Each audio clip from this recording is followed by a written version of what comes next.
you guys, this is going to be a Sunday off-camera kind of video because I have to make a video and I have to do paperwork and I have to transplant seeds. So I thought I would accomplish two things at once and just kind of go over how I set up my transplants. You can see I've got all of my little seeds out here and they're all very lovely. But I thought I would go over just how I go about transplanting once things get to the stage where you want to do them.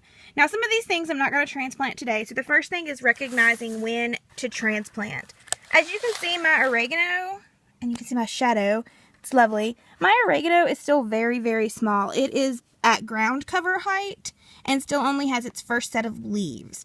So I am not going to be transplanting anything actually that's in this entire bucket. I just wanted to show you so you guys could get an idea of when you don't need to. Like, if you can't really see it over the side of the container, it's not ready to transplant. I am going to be transplanting some flowers today though. These are zinnias right here. Over here we have some, actually these are zinnias, these are dahlias, and over here we have marigolds. As you can see, they're really similar to each other at this stage, especially the marigolds and the zinnias. So, but they're all getting pretty tall. The seed pods are falling off of most of them, and they're at a really desirable transplant stage. So there's a lot of random traffic today. So first of all, you need your supplies. Obviously you need your seedlings, and then you need some sort of container. I have this, it's just a clear container that Cookies came in from Walmart, and something to transplant a couple seedlings into. I just used toilet paper tubes that I cut in half. So I also have newspaper to line the bottom of my tray. Potting soil that we mixed ourselves, which I need to have closer to me because I can't reach it over there. And I have my watering can filled with water. And I also have a small, just a small container to get water with so that I don't have to dump my great big huge container from a setting position because I'm sitting outside in the grass.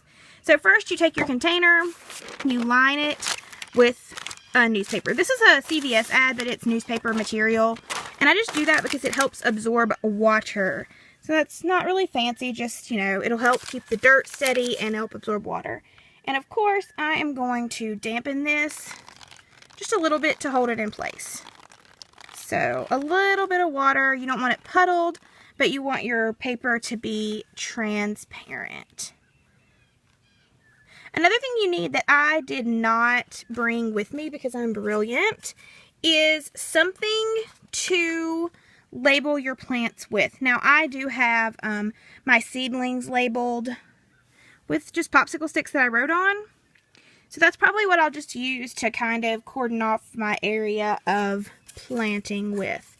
So you're just going to layer these in here.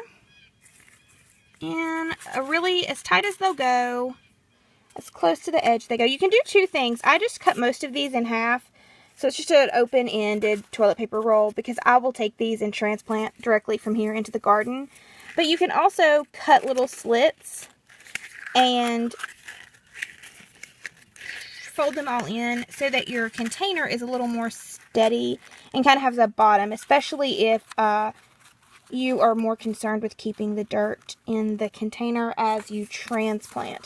From this stage to your container or your garden, whichever one you're going into. Mine are going to be going both places. I have a couple container plants planned, some plants to give away as gifts. So,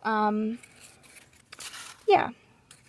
But for space purposes, I just made most of these small little open-ended tubes because I wanted to have as many as I could get in one container. And like I said, really pack them close together. It's not going to hurt the root beds or anything like that, so it would help if I was actually showing you guys what I'm doing. So once you get them all in there, it looks something like this. It's pretty simple. Next step, of course, is to add dirt. I just have a simple garden spade, and like I said, this is my dirt. I actually mix my own potting soil. Probably got too much in there. You probably only want these about half full. Anyway, I mix my own potting soil, and it's a combination of, it's 1/3 sand, gardening sand, 1/3 soil from my garden, and 1/3 compost from my compost heap in the backyard. I do this because I do not like the chemicals and the styrofoam, particularly the styrofoam, that comes included in store-bought starter soil. So that's what I started my seedlings in. That's what I'm going to fill up these containers with. So it doesn't have to be precise, but you can always go back and add more dirt. It's harder to take it out, especially when you have small starting pods. So, like I said, about half full. That way you can put your plant down in there and have plenty of room to add more soil on the top when you're done. I know this is a very scientific video. I'm showing you guys a lot of helpful information. I apologize. These things are always, they work so well in my mind, and then when I do it, I'm like, that did not actually work at all. So, apologies. Of course, if you have questions, ask me in the comments, and I will be happy to try to answer them to the best of my abilities, because that's how I roll. Alright, once you get them in there, the other thing I have, this is a baby fork. Like, my grandmother has all kinds of random baby feeding utensils, and yeah, I use them for things like this because I'm going to put more than one plant per seed pod, because I think that it's important to have a couple in case one dies. Also, most of these plants are easy to separate by pulling the roots apart when they get to be bigger, and you just have a better option, and it takes up less space if you do more than one plant per section. So I'm going to start with my marigolds, and I just use my fork to scoop up, well, that didn't work. Usually it works better than that. To scoop up the plant. There we go. Like so. And then dump it into, it's got way too much dirt in it, into the seed area. And of course at some point you have to use your hand, but generally works better if you don't have to jerk it up with your fingers. It kind of gives it just a little bit more gentle uprooting. So you put those in there, and then you're going to fill them back up with dirt. And I'll use my hand this time. You want them to be pretty full, and only just a little bit of your plant out of the dirt. Like so. So I will repeat that again, so hopefully my hands aren't in the way. You guys can see that a little more easily. You're going to scoop up your plant and deposit it into your starting pot. Whoopsie. I dropped that one in the ground.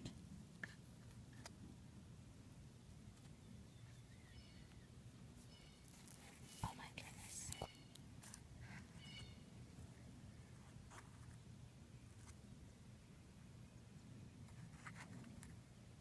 That one's very uncooperative. And then you're just going to fill up with dirt and pat it down gently, but not too much. That one's complicated. Anyway, once you get all of your plants planted, you'll of course want to let yourself know what's planted where. So I'm going to stick my marigolds right there so I can tell, okay, this little section has marigolds. Actually, I should put it over here so I can say that direction. Marigolds, and you'll want to lightly water them. Just a little bit of water so that they stay nice and moist, and that helps make the transition easier.